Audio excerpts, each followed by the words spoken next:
Easy বাইকের battery একেবারে নষ্ট হয়ে গেলে সার্ভিসিং করা যায় কিনা একটু চেষ্টা করে দেখছি।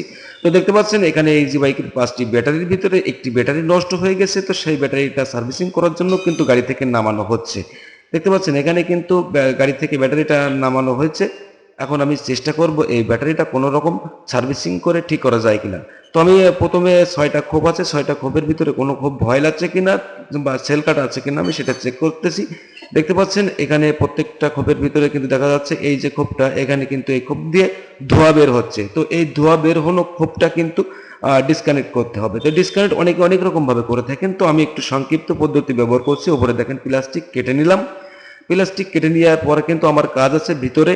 তো আমি এটা একেবারে সংক্ষিপ্তভাবে এটা সার্ভিসিং করে দেব। জিনিসটা অনেক ভালো হবে। দেখেন ড্রিলকে দিয়ে কিন্তু ছিদ্র করে নিচ্ছি। এই যে ছিদ্র করার পরের কাজ কিন্তু অবশ্যই সাথে থাকবেন। আমি কিন্তু সংক্ষিপ্ত আকারে দেখাবো যে আসলে কিভাবে সার্ভিসিং করা আপনি নিজেও করতে পারবেন। তো দেখতে পাচ্ছেন এখানে ড্রিল দিয়ে ছিদ্র করার পরে কিন্তু জায়গাটা পরিষ্কার করে নিলাম। এখন একটা কানেকশন তার দিয়ে দিচ্ছি। এখানে যে ব্যাটারির কানেকশন তারটা থাকে সেটা কিন্তু আমরা এখন দিয়ে দিলাম। এবার দেখতে পাচ্ছেন এখানে রিপিট গানের সাহায্যে কিন্তু আমি খোপটা সার্ভিসিং করার চেষ্টা করতেছি। এই পাশে রিপিট গান দিয়ে দিলাম। এখন দেখেন লোড কত দেখাচ্ছে। এই দেখুন ব্যাটারি কিন্তু 9 লোড চলে আসছে, নষ্ট ব্যাটারি। তো আপনারা চাইলে নিজেরাও এভাবে ঠিক করতে পারবেন।